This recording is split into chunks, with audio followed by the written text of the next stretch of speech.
ABC General Hospital spoilers reveal that in Port Charles, tragedy rarely arrives as a single isolated moment. It unfolds in layers, each revelation cutting deeper than the last, each consequence rippling outward until no one remains untouched. The car accident that leaves Jordan and Curtis on the edge of survival is not just a violent collision of metal and momentum, it is the ignition point for a far more devastating chain of truths, ones that threaten to fracture lives long after the physical wounds begin to heal. The night of the crash carries a strange, suffocating stillness in its aftermath, as if the world itself is holding its breath. Sirens pierce through the darkness, lights flash against shattered glass, and in the chaos there is a haunting awareness that something irreversible has just occurred. Jordan, behind the wheel, absorbs the worst of the impact, her body bearing the full force of a moment she never saw coming. Curtis, thrown into the same spiral of destruction, fights to stay conscious, his thoughts clinging not to his own pain, but to her, always to her. In that suspended space between life and loss, their fates become intertwined in a way that no one around them can yet fully comprehend. At General Hospital, the urgency becomes immediate, overwhelming, relentless. Every second matters, every decision carries weight, and at the center of it all stands Isaiah, pulled once again into a battle he cannot afford to lose. The loss of Marco still lingers in him like an open wound, a reminder of what happens when time, chance, and circumstance align in the worst possible way. He will not allow that outcome to repeat itself. Not with Jordan, not again. When Jordan is rushed into surgery, the situation already appears critical. Internal injuries, the lingering complications from her past kidney transplant, the sheer trauma of the crash, all of it converges into a medical storm that demands precision, focus, and an almost impossible level of control. But what Isaiah uncovers as he begins to assess her condition changes everything. It is not just her life that hangs in the balance, it is another life as well. The discovery is quiet, almost unreal at first, as though the truth itself is resisting being acknowledged. Jordan is pregnant. For a moment the room seems to narrow, the urgency shifting into something even more fragile, more complicated. Every decision Isaiah makes now carries double the consequence. Every incision, every intervention, every calculated risk must account not only for Jordan's survival, but for the life she is carrying. And, as if that were not enough, another realization follows, one that lands with a weight he cannot ignore. The child she carries is Curtis's. That knowledge does not remain clinical for long. It becomes personal, immediate, impossible to separate from the faces waiting just outside those operating room doors. Curtis, already fighting his own injuries, is unaware that the stakes have just changed in a way that could redefine everything he thought he understood about his future. Jordan, unconscious and unable to speak for herself, becomes the center of a truth that no one has prepared to face. For Isaiah, the pressure intensifies beyond anything he has experienced before. This is no longer just about performing a surgery. It is about choosing between risks that all carry potential devastation. Jordan's prior kidney transplant complicates every aspect of her treatment. Her body is not operating under ordinary conditions. The trauma of the accident, combined with the physiological demands of pregnancy, creates a fragile balance that could collapse at any moment. Stabilizing her means navigating a path so narrow that even the smallest miscalculation could cost more than one life. And yet, beneath the clinical decisions, beneath the steady rhythm of medical procedure, there is something far more human unfolding inside Isaiah. He is not just a surgeon in this moment. He is a witness to a truth that has the power to change everything, and he must decide how and when that truth should be revealed. The instinct to protect his patient conflicts with the reality that others have a right to know. The urgency of saving lives collides with the emotional aftermath that will follow if he succeeds. Outside the operating room, the tension builds in a different way. Curtis, caught between pain and uncertainty, clings to fragments of information, each update both a relief and a new source of fear. He knows Jordan is critical. He knows the situation is dire. But he does not yet understand just how much is at stake. His thoughts drift through memories, through moments he once took for granted, now reframed by the possibility that he may never have the chance to revisit them.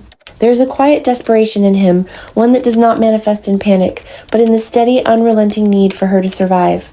The atmosphere in the hospital shifts as word spreads, as whispers begin to circulate, as concern turns into something heavier. This is no longer just a medical emergency.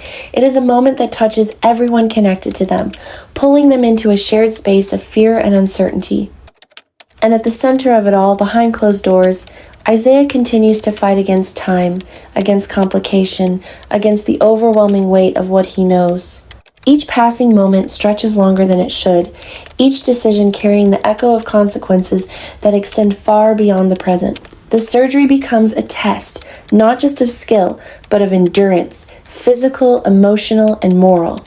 Because even if Isaiah succeeds, even if he manages to stabilize Jordan, to preserve both her life and the life she carries, the aftermath will not be simple.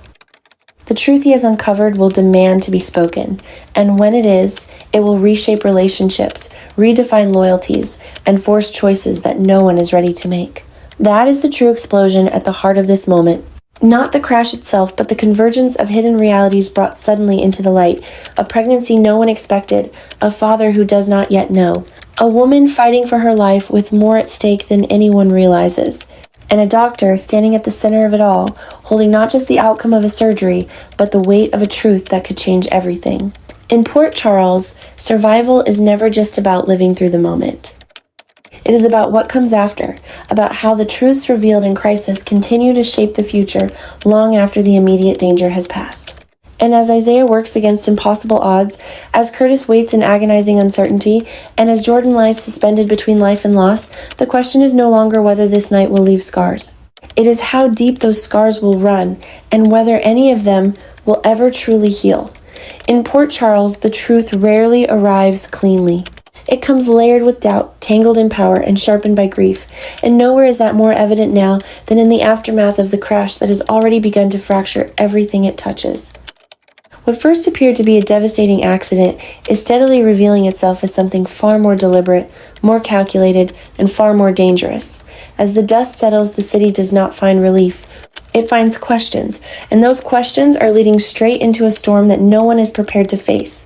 Laura stands at the center of that storm, not as a bystander, but as someone who refuses to let the narrative settle into something convenient. As she directs the PCPD to investigate what really caused the crash that nearly destroyed Jordan and Curtis, there is a quiet determination in her approach that signals this will not be treated as just another case. She understands too well how easily the truth can be buried when powerful forces are involved, how quickly chaos can be reframed as coincidence, but something about this incident refuses to fit into that pattern. There are inconsistencies, subtle but persistent, and Laura's instincts tell her that what happened on that road was not random. As the investigation begins to take shape, the focus gradually shifts toward a possibility that feels as unsettling as it is plausible. Sidwell, Cullum, two names that carry weight, influence, and a history of operating just beyond the reach of accountability. The idea that they could be connected to the crash is not just speculation, it is a recognition of how far their reach extends and how easily they could turn a moment of vulnerability into something lethal. If Jordan had been moving against them, if she had been close to uncovering something they could not afford to have exposed, then the crash begins to look less like an accident and more like a calculated move designed to silence her before she could act. The implications of that possibility are explosive, because if Sidwell and Cullum are indeed behind this, then the crash is not an isolated act. It is part of something larger, something already in motion, something that does not end with Jordan and Curtis. It suggests a level of escalation that changes the stakes for everyone involved, turning a personal tragedy into a strategic maneuver within a much broader conflict. And once that realization takes hold, there is no returning to the illusion of safety that once existed. Amid this rising tension, Isaiah finds himself drawn deeper into the center of it all in ways he cannot easily control. What began as a medical responsibility saving Jordan's life has now evolved into something far more complicated. Because Isaiah is not just a doctor caught in the aftermath of violence. He is someone whose own past may intersect with the very forces now under investigation, and that intersection, once exposed, carries the potential to shift everything. There is a moment, subtle but unmistakable, when the weight of that connection begins to surface. It does not arrive as a clear confession or an obvious revelation. It emerges through hesitation, through the careful way Isaiah chooses his words, through the tension that flickers behind his composure when certain names are mentioned. Sidwell is not just a distant figure in this unfolding crisis. There is history there, something unresolved, something that Isaiah has kept buried for reasons that are now becoming increasingly difficult to justify. That realization creates a ripple effect that extends far beyond Isaiah himself. Because if he is connected to Sidwell in any meaningful way, then his role in Jordan's care, in the events surrounding the crash, and in the decisions that follow, all become subject to scrutiny. Trust, once assumed, begins to fracture.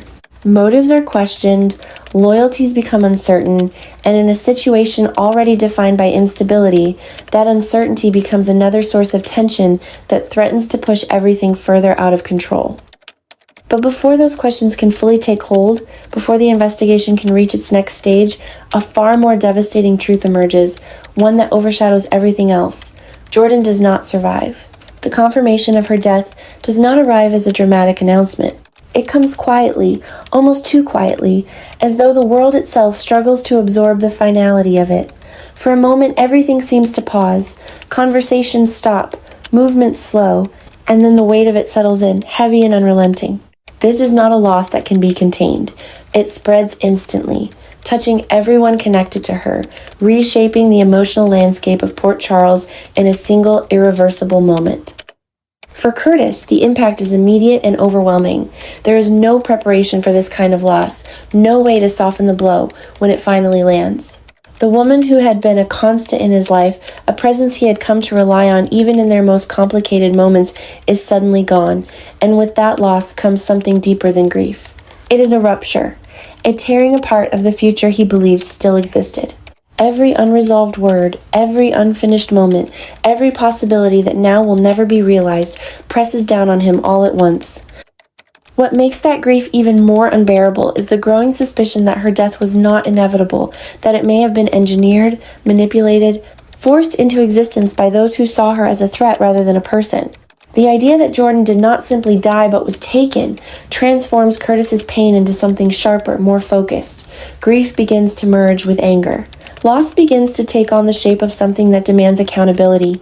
And within that transformation, a new kind of obsession begins to form. Curtis is no longer just mourning. He is searching for answers, for truth, for someone to hold responsible for what has been taken from him. That search is not calm. It is not measured. It is driven by the kind of emotion that does not easily fade, that does not accept closure without confrontation. Around him, the world continues to move, but it no longer feels the same. Laura's investigation intensifies, now fueled not just by suspicion, but by the undeniable reality that a life has been lost. Every lead becomes more urgent. Every connection becomes more significant. The possibility of Sidwell and Cullum's involvement is no longer just a theory. It is a line of inquiry that could expose something far more dangerous than anyone initially imagined. And Isaiah, standing at the intersection of all of this, faces a reckoning of his own. The connection he has tried to keep hidden is no longer just a personal burden. It is a factor that could influence the outcome of everything that follows. The question he must now confront is not just what he knows, but what he is willing to reveal, and what the consequences of that revelation will be. Because in Port Charles, truth does not emerge without cost. It demands sacrifice. It forces choices. It exposes fractures that can never be repaired. And as the investigation deepens, as Curtis's grief sharpens into something far more dangerous, and as the shadows surrounding Sidwell and Cullum begin to take shape, one thing becomes increasingly clear. This is no longer just about a crash. It is about what that crash was meant to accomplish, who it was meant to silence, and how far those responsible are willing to go to ensure that the truth never fully comes to light.